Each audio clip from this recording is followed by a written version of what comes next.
I'd like to extend a very warm welcome to everybody who's joined us by this webinar today. As Cassandra said, she's the person at the top of our screen, on my screen anyway, I don't know if it comes out to everybody's screen, and is the New South Wales and ACT president of Friends of the ABC, and Cassandra is also National Vice President. Down the bottom of the screen, you have Quentin Dempster, familiar face to, I'm sure, everybody, and Greg Mullins as well. Down the bottom, a familiar face. He misleadingly is being called Ed Davis for reasons we won't go into, but it is actually Greg Mullins. So a warm welcome to everybody, and I'd just like to acknowledge country. This is an Eastern Suburbs, Sydney Eastern Suburbs event, and we meet on the lands of the Gadigal people of the Eora Nation. I'd like to pay my respects to elders past, present and emerging. And I'm sure that goes for all of us, wherever we are, the lands on which we're meeting today. Friends, we have a very exciting program for you tonight, and I'm just really looking forward to it. It's going to help us limber up for the next election, which, while we don't know the exact date, the bookies have all sorts of odds. Cassandra's got a lot of money on early March. But anyway, we need to start thinking about the next election and what we can do to make an impact and make sure that we really support and get an outcome, that it's going to be good for a strong, properly funded independent public broadcaster. Quentin Dempster is going to open the batting in a minute, and he'll be talking about challenges facing the ABC and what we can do. Quentin, just a very brief introduction to you. You are one of Australia's most highly respected investigative journalists, absolutely deserved so, an extraordinary career that you've had. You had 30 years with the ABC, 1984 to 2014. You hosted 7:30 and cropped up all over the place. And while you left in 2014, you're still a regular going back, making sense of things like ICAC that we were talking about just now. So it's a remarkable career that you've had. Author of several books, shelf load of awards, Walkley Awards, and a member of the Order of Australia. Also, with regards to the ABC, a staff elected director from 92 to 96. Now, thinking of the dates, presumably that position was abolished, wasn't it, when there was a change of government in 1996. But anyway, it's hard to think of anybody who's been out there in the trenches fighting the battle for the ABC more than Quentin over the years. I'm really delighted, and all the friends are delighted that you can join us tonight. Quentin, over you. You've got 10 minutes. If you start going much beyond that, I'll let you know, but we're really looking forward to hearing from you. Quentin.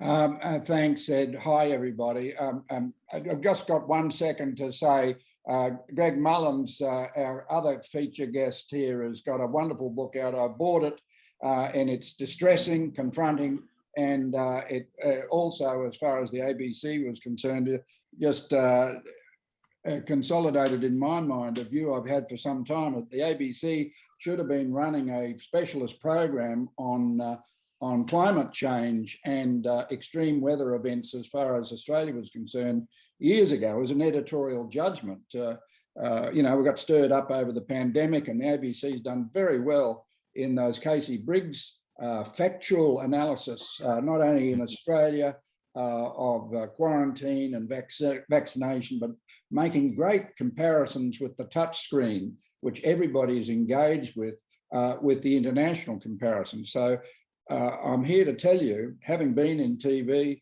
that television is much more powerful than print. And now in the digital revolution, where everybody is instantaneously able to access information from all over the world, some very good information. It's called the digital revolution, and it's changed the nature of broadcasting. It's morphing into cybercasting. Now, the challenge for us now, as Ed said, is the election, a democracy in our liberal democracy and domestic Australia. We're expecting the election with some speculation that ScoMo could go early. If he does okay in Glasgow, the polls indicate he's in a lot of bother at the moment. So my informants in Canberra says it's more likely to be after March, April, May next year. So how do we defend and advance the ABC? Well, the ABC's already been too bloody successful because since the bushfires in 2019-20 and the pandemic, the ABC is now an industry leader in online. It's got an audience of 50% of the population, not just on through television and radio, but also online on the access through digital devices. So the ABC has positioned itself very well at a time of defunding since the Abbott dishonour of his promise that there'd be no cuts to the ABC and SBS. The ABC's annual report is now online. You can click on it. You can be immediately acquainted with all the strengths and weaknesses of the ABC, its editorial complaints handling, its great benefits, and it goes beyond what I think is a great hostility that is now being shown towards the ABC from our Liberal National Party masters. And I've been grappling with this with my other colleagues trying to support the ABC. We've got a long-term problem here, mainly because of Murdoch malign influence and constant vilification of the ABC. Never acknowledges that the ABC has got the trust of the Australian public as never before. Never give us a tick that gives the ABC a tick on that. It's always picking fights with the ABC through various means. Never acknowledges that the ABC is a major success story. We don't want to be like PBS in the United States, which has got a begging bowl out to the wonderful people of America to sustain it.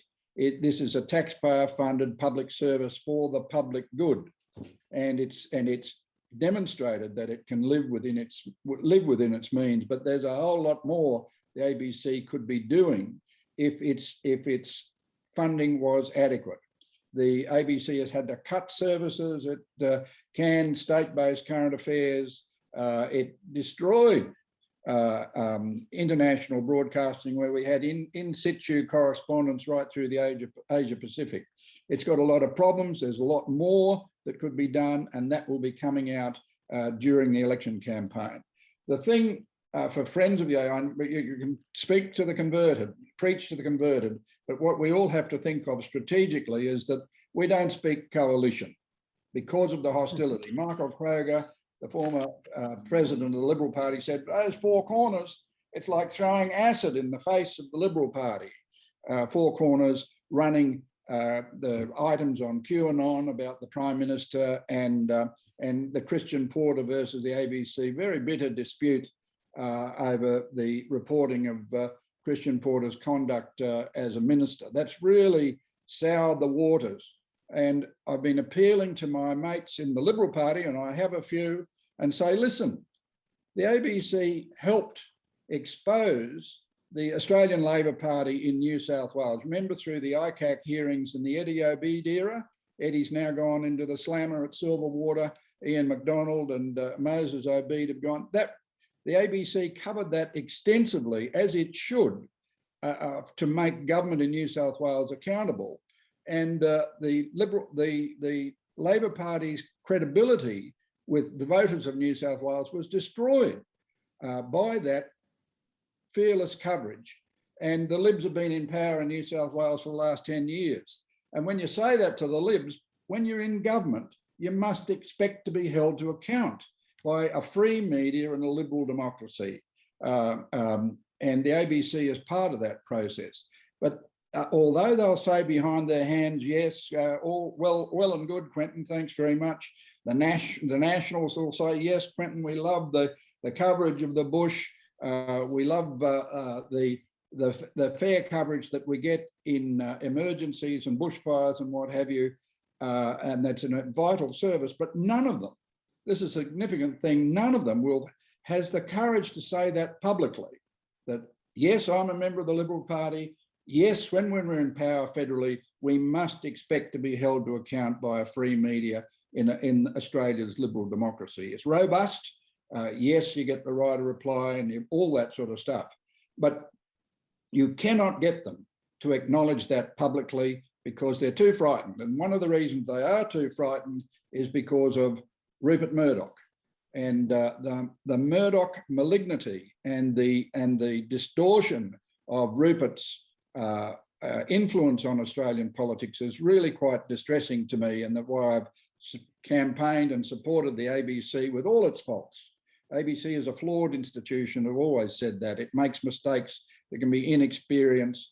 There can be bias and misrepresentation, hopefully, which is corrected by a constant monitoring of the ABC's performance and constructive criticism from supporters and viewers and listeners. But you cannot get the Libs or the Nats to say so, that they appreciate the ABC publicly, because they're too frightened of Rupert Murdoch. That's a significant thing. So we've got to reach out to goodwill people, good faith people in the Liberal and National parties, if you're in the Friends and supporting us, to say, listen, please acknowledge the benefits to Australia of an adequately funded public broadcaster. In many ways, the voices of independent movement going on, motivated by climate change in particular, is now being monitored by all the political aficionados in Canberra. There's a movement on to try to knock off various Libs, not only on climate change, but also on the ABC. And we've been trying to engage with Paul Fletcher, the current communications minister, to give the ABC an acknowledgement by asking him serious questions. If you see the annual report, just finishing up on this, Ed, if you see the annual report, you'll see that Ida Buttrose, who ScoMo put in as the chairman of the ABC, a lot of people thought, oh, Ida will be a patsy. She hasn't been a patsy. I'm pleased to report she's stood up for the organisation. She's got to live within the budget limits that are set. It's a statutory obligation and a responsibility subject to the ANAO audit each year. And the board has to make decisions on the not only the transition of the ABC to a cybercast through the digital revolution, but also to try to cover all the areas of Australia that are insufficiently covered and the items that are insufficiently covered. So ITA has stood up for the ABC, I'm pleased to say, and you'll see that in her forward in the annual report. Certainty of ABC funding is emerging as a political issue for the survival of the ABC. Minister Fletcher will not give the ABC any comfort on extension of what's known as the enhanced news gathering program, the $14.7 million a year, which gives us resources for regional coverage. He won't give the ABC any comfort on the ending of Mitch Fifield's what's called an indexation pause. It's a punitive thing on ABC budget and a board trying to distribute the resources to try to meet the remit for comprehensive broadcasting by the ABC. None of that. So that's a live issue. So if you're out there on the hustings, wherever you are, please reach out to Liberal and National members and candidates and say, what is your intention about the ABC? Don't you realise that if you do get into power and you do get back, you have to expect to be held to account and counter that bitterness and the hostility that's emerged from Four Corners doing some investigations.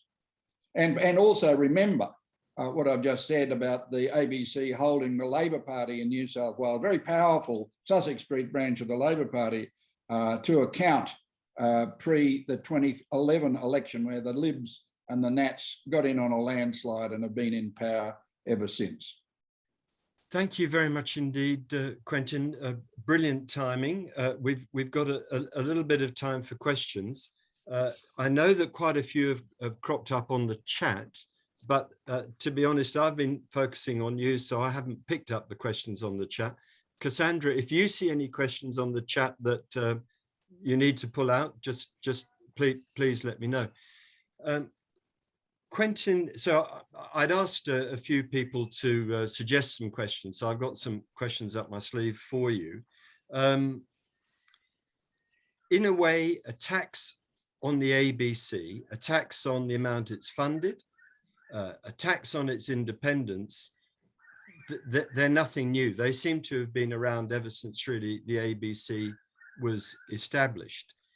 They've certainly been, these issues have been sort of front of mind, particularly since 2013, when the Abbott government came in. What do you think Friends can do? And of course, you're very involved with ABC alumni as well, and I'm delighted that so many ABC alumni have joined us tonight as well. What is it that organizations like Friends, like ABC alumni, what can we do? How can we cut through strategy, tactics? What can we do to have the greatest impact in our mission to defend the ABC? Everybody's working on that strategy now, Ed, and there will be, the IPA, for example, is now really going over the top with videos proposing the privatisation of the ABC. So it will be an issue in the election. Won't be as big as climate change or the economy post-pandemic or things like that, but it will be an issue, and it will be important in some Lib NM National Party seats. So the thing is to acquaint yourself with the arguments about adequacy of funding, point out the history of defunding, which you can see on the ABC's annual report, page 134, and you can see how the funding since Joe Hockey's budget in 2014 has clicked down each year. So it's now about $100 million a year. The detail is in there. They can't say that the ABC is no longer being defunded, because that graph is the strangulation of the ABC. If you acquaint yourself with that detail, which is clearly available now in both the annual report and other briefing material that's be up on the Friends website and the alumni website, you can make the case for the ABC.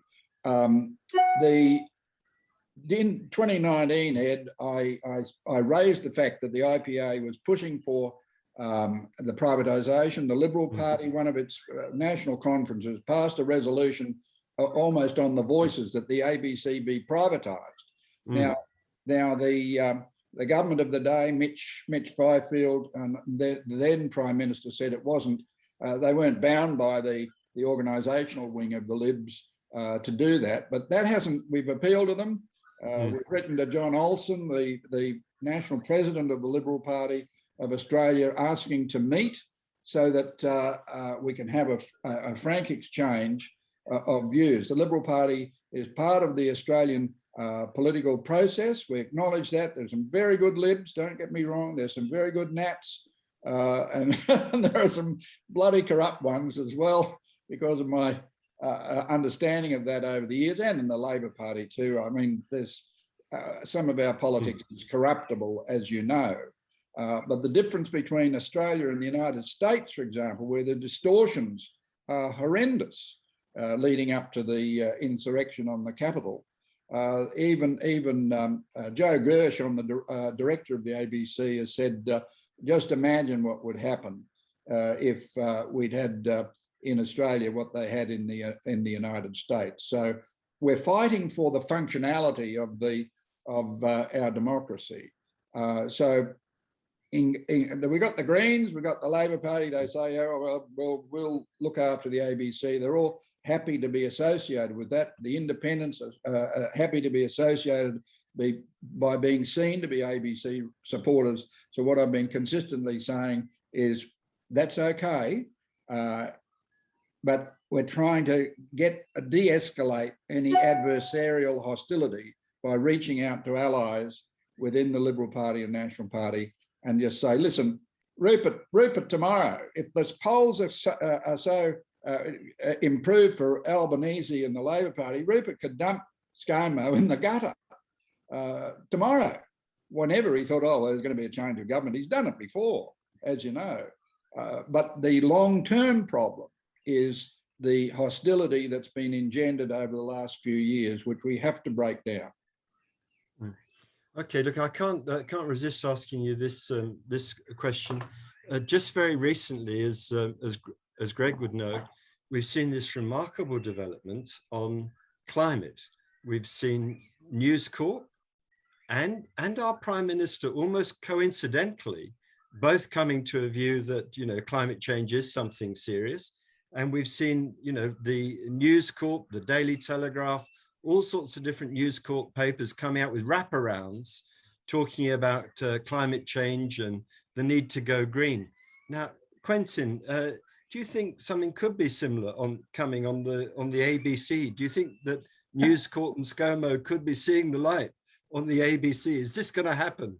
Well, we'll bloody will find out pretty soon, Ed. We're hoping ITA goes to the National Press Club within the next few months to put the case about the need for certainty.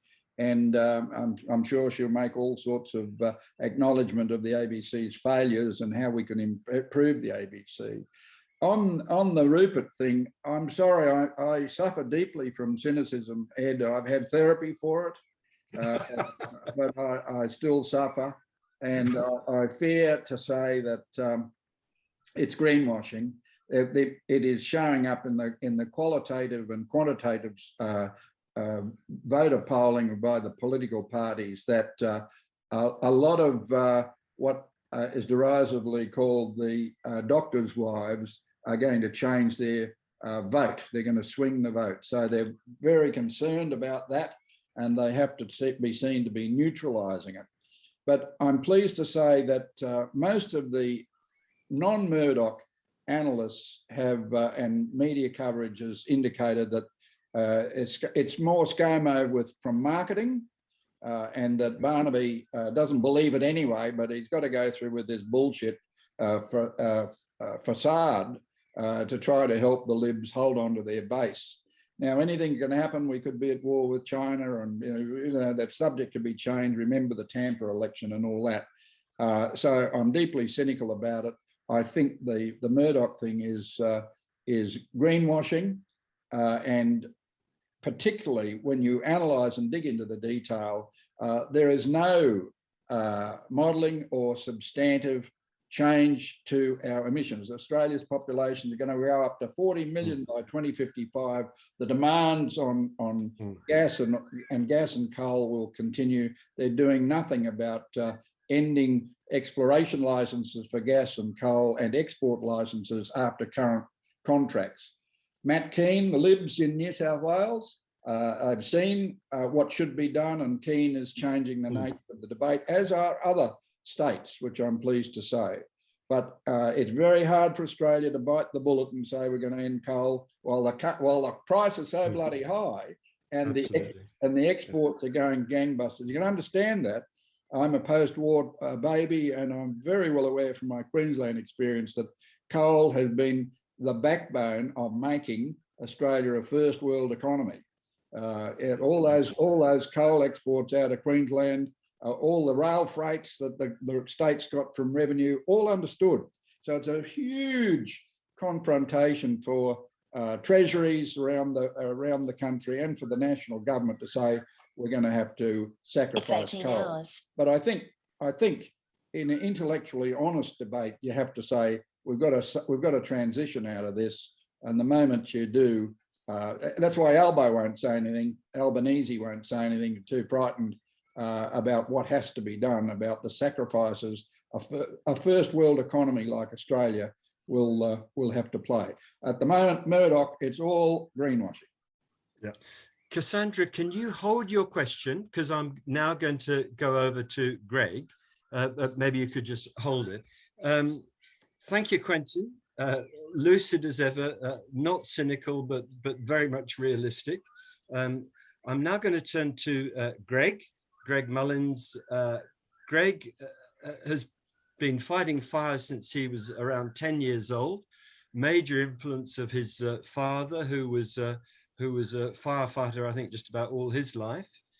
You can obviously get the details from the excellent book that Quentin showed you earlier, Firestorm. It is a brilliant read, and copies are flying off the shelves, so you better get in quick, and it's also a useful Christmas present for people. Greg worked for the New South Wales Fire Brigades, or Fire and Rescue, for about 40 years, and he was the commissioner for 14 of those years. Now, it's a big outfit, so it's quite a responsibility. There's 7,000 firefighters, more than 300 fire stations, and about 6,000 volunteers is what I've been reading. So there would have been a lot on Greg's shoulders. He, like Quentin, has a shelf full of awards. He's won medals and awards, the Australian Fire Services Medal, the Police Commissioner's Commendation, and Greg is an officer in the Order of Australia. Greg's going to tell us something about his experiences, but I know that he has a deep appreciation of the ABC, and he would have experienced really firsthand the importance of the ABC in the Black Summer, but I suspect really for decades. Greg, it's fantastic to have you along tonight. I'm so pleased you could join us. I know you're very busy at the moment. Your 10 minutes starts now. Sure. Thanks, Ed, and hello, everybody. And I'm coming to you from Gadigal land as well. Pay my respects to elders past, present, and emerging, and acknowledge that sovereignty was never ceded, it was taken from the owners. I just want to establish my credentials, and it says I'm Ed Davis, and that's so that the Murdoch press don't find out I'm here. So just in case they're watching ASIO or someone, I don't know, but so I'm pretending I'm Ed Davis, just not as smart as him, that's all. But look, as I grew up, the ABC radio was always on. We had transistor radios in the house, or the great big old thing with the dials, and 2BL. I remember the theme music of Blue Hills, and if you know what that is, you're pretty old like me. Bill and Ben, the Flower Pot Men on Channel 2. Oh, what a show. Whittle weed. And Bellbird, I'm still shattered by Charlie Cousins falling off the grain silo. I'm still traumatized by that, but poor Charlie, he was such a nice guy. But so look, ABC was a big part of my growing up, and what my parents used to say was, you can trust the ABC. They won't embellish things, they won't make things up.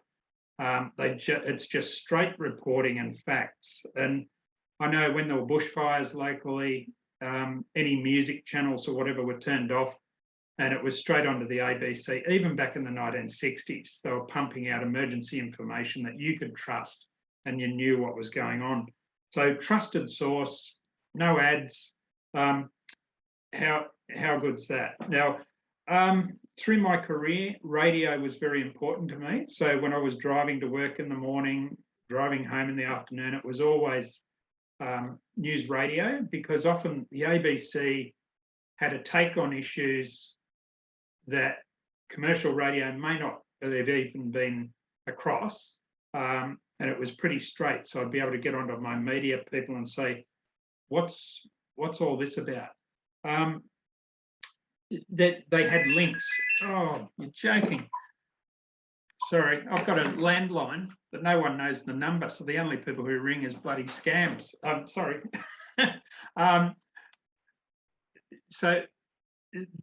Because it was a government agency, it had links to CSIRO, the Bureau of Meteorology, Geoscience Australia. So it was a really trusted source that could immediately hook into that sort of vital information. So you'll find most emergency services people switch on the ABC when there's something going down. And I know over the years in fire control centres, we wouldn't let commercial media people come in, but we'd certainly let the ABC come in, because they were one of us. They had that public service gene. They weren't there to sensationalise things. They were there to get the information. So fast forward to Black Summer. So I started fighting fires in 1971 with my dad, who was a volunteer firefighter. So I was a volunteer from 1972. I'm still volunteering. I've had messages going off about the weather in Sydney tomorrow. So I've got my RFS car out the front with all my gear. So early in 2019, I started speaking to former colleagues from around Australia, ex-chiefs and deputy chiefs of every rural fire service in Australia, every urban fire service, most state emergency service agencies, forestry and national parks, and also ex-directors general of Emergency Management Australia, the federal government agency. Cut a long story short, we thought a bushfire disaster was coming later in 2019. We had press conferences and full-page ads in The Age, and in April, we wrote to the Prime Minister, or I wrote to the Prime Minister on behalf of the group, then again in May. The ABC were at every press conference. Sometimes they were the only ones. SBS were pretty good, but what was really interesting was our two of our first press conferences. Everyone was there except the Murdoch press. So everyone reported what the ex-fire chiefs were saying, because the current fire chiefs were not allowed to talk about climate change, and we were heading for a climate-fueled disaster, extreme weather like we've never seen before, and we were telling it straight. And the Murdoch press did not want to report on it. Of course, the Prime Minister and Deputy Prime Minister and people like Barnaby Joyce, and they all did want to comment on what we'd commented on. So we were time wasters. Michael McCormack said we were time wasters. What was it? Capital City Greenies. John Barilaro, Nationals Deputy Premier. We were bastards, raising climate change when people are losing their homes. And we called that out, or I called that out. Said, if you're not allowed to speak about climate change now, then when? Now, I think back to major occurrence or so things that happened through that summer that really set the scene. Now, firstly, September 5th, 6th and 7th, we had the worst fire weather in southern Queensland and northern New South Wales ever experienced, ever recorded. It was actually worse than, they had catastrophic fire danger in places, subtropical rainforests that were burning, that never burnt before. There'd never been at any time of the year fire weather like that. We talked about that. The ABC immediately started asking, why wouldn't the Prime Minister meet with Greg Mullins and the ex-fire chiefs? And there were questions in Parliament that day. Murray Watt, I think, asked questions in Parliament. Why won't you meet with the ex-fire chiefs? We'd had a reply from the Prime Minister in July saying, oh, look, thanks for congratulating me on my election win, but I'm too busy to talk to you. Someone will ring one day. Well, that was the day they rung, when the ABC raised it in the media. Because guess what? This is a government that runs on spin, and it wasn't looking good. So poor old Angus Taylor was told to give us a call. And I said, well, yeah, get the Prime Minister and David Littleproud there. And he said, you're on your own, you work it out. So we eventually met with Littleproud and Angus Taylor in December, and it was all too late. Now, the other seminal sort of thing that happened was I headed over to Climate Council, agreed to send me over to California in late October, and they had major fires in Orange County and Sonoma County, and I've fought fires there. I've studied in the US at the Fire Academy, a lot of friends.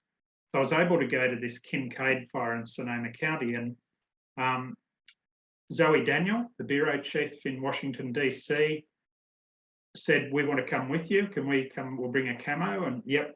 Now, Zoe did a brilliant piece. And I remember saying on that piece, it aired on the 6th of November. I'll never forget that. And I said, we're heading for a bushfire disaster. I've never seen a build-up like this before, or not, at least not since 1994 when New South Wales was devastated. 2 days later, the North Coast was obliterated.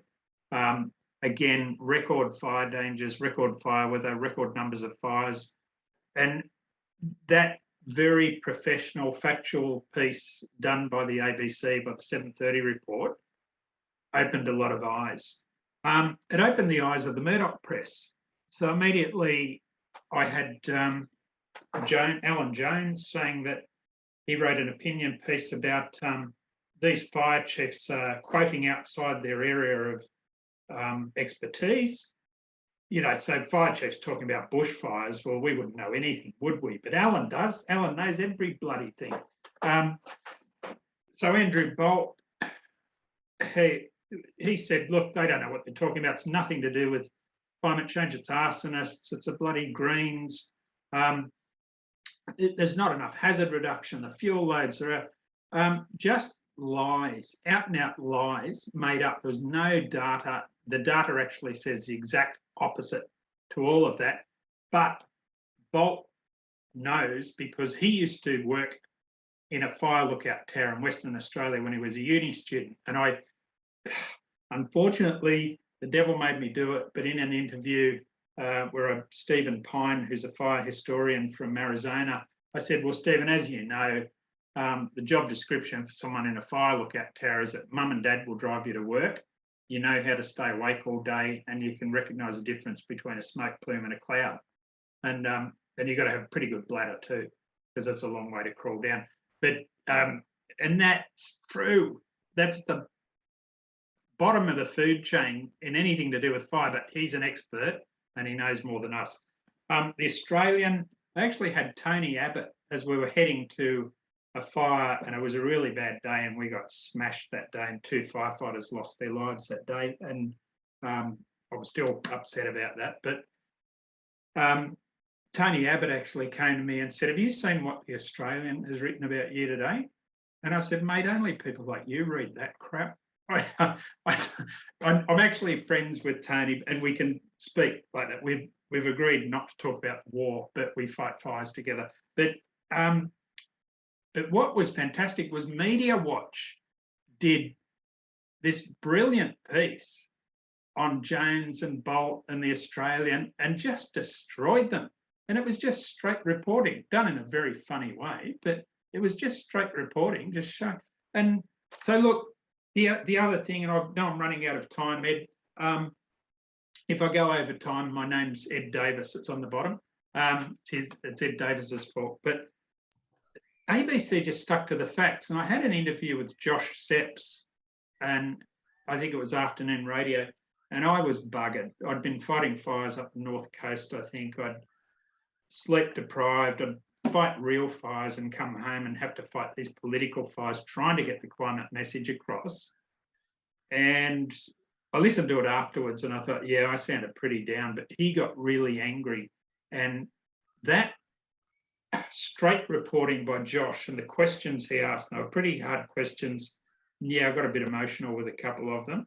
But it got that story across to the public. And so I'm going to wind up, but it's quality journalism. I think the basis of a strong democracy is a free, ethical, intelligent press. And, you know, unfortunately, I see some of the stuff from Murdoch, and there's some really good journos there. There's people who want to do straight reporting, and they've apologised to me and pleaded with me to speak to them because I'll try and get it through their editors. And they've done some good stuff, but the organisation's corrupt, and the Liberal National Coalition are corrupt. So in my view, we need to get independents in those key seats. Someone asked about Climate 200, Simon Holmes at Court. Hallelujah. If we can't get, you know, an alternative government in, get lots and lots of independents who actually vote with their brains, not their pager. and on behalf of their constituents. So thank you. Thank you, Greg. I've got a couple of questions for you. Would you like to say something about the emergency services role of the ABC during the Black Summer? Oh, look, absolutely, Ed. Sorry, I realised I looked at the time, thought I'm going over time, but that crucial role. So look, 99% of Australians can access AM radio, ABC radio, by some means. And when I was at Bateman's Bay on New Year's Eve, 2019, everything went down. The power went down, telecommunications towers. We couldn't get emergency warnings. We couldn't use our radios. We started to freelance. We had no maps. But people were sitting in their cars listening to the ABC, and I forget the journo's name. Her family was at risk, and she just did this incredible job. You look like you know her name. McDonald, was it? Yeah, I think, is it Sarah? Not Sarah, no. Just incredible work. But down in Gippsland, exactly the same thing. Now, that reporting, as I said, we don't let commercial media into control rooms, but we'll let the ABC because they're trusted and they work with us. They've got that public service gene. The Royal Commission spoke about that vital role that the ABC has in getting trusted, verified information out to people. You can't do it with emergency warnings on an app, particularly if the phones all go down. You only get general info. So the local ABC are just part of the fabric of Australia and part of the resilience of Australia. But what happened? Was it an $80 million cut just after the fires, I think, and people taking redundancies? And so it's all changed, part of rural, regional and emergency now. It's not a standalone thing. Watered down because of this ideological hatred of the ABC because they tell the truth. Yeah, well, thank you for that. A couple of things. Can you tell us a bit more about what the Royal Commission, following the Black Summer, said about information flows to the public, the role of the ABC, and so on? And is this information side of it something that the Climate Council and your emergency leaders, are you taking this issue up?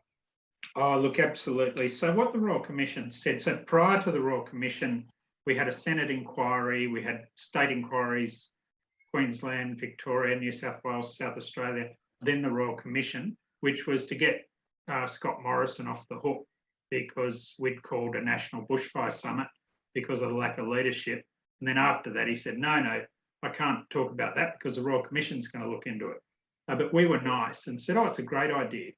Today, I've been on the media saying how 12 months down the track, only about 14 of 80 recommendations have actually been looked at. But the Royal Commission pointed out that all this technology-driven stuff, Facebook and social media, emergency warnings, goes down the minute power goes down and the minute that some of the telecommunications towers go down.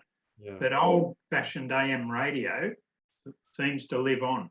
It can still keep working in most cases. And it's the commercial providers aren't prepared to do this public good, but the ABC does because we own them and they work for us. So that was crucial. But before all these inquiries, I wrote all the submissions, but we very clearly said you must keep funding ABC emergency because it's just crucial to the resilience of Australia. But of course, those cuts were already in train. But I have to say, Quentin was saying the online stuff is brilliant. There's some really good information on the website, but what people want is that granular information. Which street is cut? Where can I go? Which direction do I go so that I don't get burned on the way? That's the stuff that potentially we could lose in the future. Okay, look, thank you very much indeed. Obviously, we could continue this questions for some time, but we're going to keep it to 5:30 to 6:30. I'm going to ask Cassandra to thank you both, and then I'm going to wind up at the end. So Cassandra, over to you, and thanks for your technological expertise today too. So over to you. Well, so I've got the great job of thanking the speakers, which is fantastic when you've got two such good speakers. Quentin, as you know, is a long, tireless advocate for the ABC and for public integrity, or integrity in public life. And, you know, I can't imagine what life would have been without you over, you know, 35 plus years. Quentin, Quentin, you know, has been at the heart of Australian political life, you know, giving very lucid and hard-hitting journalism. And I really do thank you very much for being here today with us. There were lots of things you said, and there were just a couple that I'll just draw attention to. You talked about, you said in passing that the ABC could do so very much more. And in fact, you know, we've been talking about this within ABC Friends as we're trying to put together our election strategy. And we do think that that is a theme that is worth exploring, rather than simply reacting and saying no more cuts, to sort of look at what the ABC could be doing and what it has done in the past and should still be doing. The other point you made, of course, was about funding certainty, or not just funding certainty, but the ABC certainty. And that was raised in the chat as well. And I think as well, we need to be thinking quite hard about, you know, what are the policy possibilities there to sort of guarantee certainty for the ABC. And I'll be very interested if Ida Buttrose addresses this. It could be very, very useful. She's usually pretty good at teasing out these issues. And of course, the other thing that came across in your presentation, as well as Greg's, was this baleful influence of Murdoch. And no one disagrees with you. I do tend to think that the only way, I mean, you hinted at this, the only way that we would get a change in his attitude is if he or his son, you know, saw it as being in their self-interest. And that's pretty hard to see. So we have to find other ways of putting the pressure on. But it's very, very obvious. I mean, you know, I can think of times this year when the Murdoch press led the way and then they were followed, you know, by Paul Fletcher or others. It was, you know, it was almost lockstep. It was really quite fascinating, if horrible, to see. And Greg, as you were speaking, it was reminding me absolutely of listening to you in the lead up to the fires, and then as the fires actually hit, and then afterwards. And you know, I didn't know who you were until I started hearing and seeing all the coverage and realizing, you know, how horrific it was that you had been making these warnings, you and the other former fire chiefs, and you weren't being listened to, you know, you're being ignored. And also then when we saw how the media tried to attack you and various politicians, and the way in which you weren't cowed, just, you know, I was really incredibly impressed, and I know lots of other people were, because you were fighting the fires and you were also fighting misinformation. And it was really an amazing act. And I think the way in which you've drawn that connection between climate change, and I know you started doing this a long time ago, the connection between climate change and its effects and what's happening right now, you know, and the deadly weather events that are occurring, I think has been terribly important. And you speak with such authority that it's been really you know, I think you've been making a wonderful contribution, you know, to the debate in Australia. A couple of things came up in what you said. You talked about the word trust, and that is a word that's, you know, so often associated with the ABC. Some of your examples are really helpful, I think. And when, you know, you're talking just about the ABC being a straight talker, I think that some of those examples you gave too were really very helpful. I hope we might get a few quotes in there that we can use. And just one other point I'll make, and it's about the emergency services, because, you know, you're talking about the importance of the emergency broadcast service, and what people who are watching here now might not know is that, I mean, those emergency broadcasters were absolutely essential. They told people when to evacuate. They told people which way the fires were coming. The most extraordinary service you can imagine. And it didn't just happen then. It's been going on. It's been a service for decades. But what people might not know is that a few months after those fires, the transmission towers that service Bermagui and parts of Goulburn went down, and their towers that were servicing areas in the path of the fires. And I just think, imagine if that had happened just a few months before. It would have been such a disaster. And I mean, there are these towers, retransmission towers they're called. They're scattered across Australia, and they're in various states of repair or disrepair. And it's not the ABC's responsibility to maintain them. SBS also uses them. It's not their responsibility, but in the end, the ABC and SBS actually put up the money from their operating grants, the grants that have been cut to ribbons for years. They put up the money to get those towers back up and running. And it's just a sort of, that story encapsulates what's been going on at the ABC. I think transmission towers, retransmission towers are part of essential communications infrastructure, basically. And yet here we are, where the users of the towers are supposed to somehow make sure, I mean, just beggars belief that. So that's going to be one of our, one of several campaign issues that we're going to be talking about, because it's about people getting access to their public broadcaster, and second, about people staying safe. And, it was really sort of, it's really such an important issue. So finally, as I've mentioned, we're going to be campaigning. We're gearing up for the election. We think it's going to be the most important. We've fought. We're going to be working closely with ABC alumni. We are already. And our branches and Eastern Suburbs, our wonderful Eastern Suburbs branch, are going to be playing a key role in really spreading the message to voters and saying, when you vote for a candidate who supports the ABC. So over the next, couple of months, we'll be asking members and supporters if they'd like to put up their hands and give a bit of spare time to volunteer, getting out there and spreading the word. And we hope very much that that will be possible. And so thank you both very much again. It's been great listening to you. And I'll hand back over to Ed. Oh, and thank you, Ed, for organising the event. Ed is really my predecessor. He was the star president of the ABC Friends, but he's now, looking after the Eastern Suburbs branch with Nitsa Siana and Sibylla Frank and others. So thanks very much, Ed.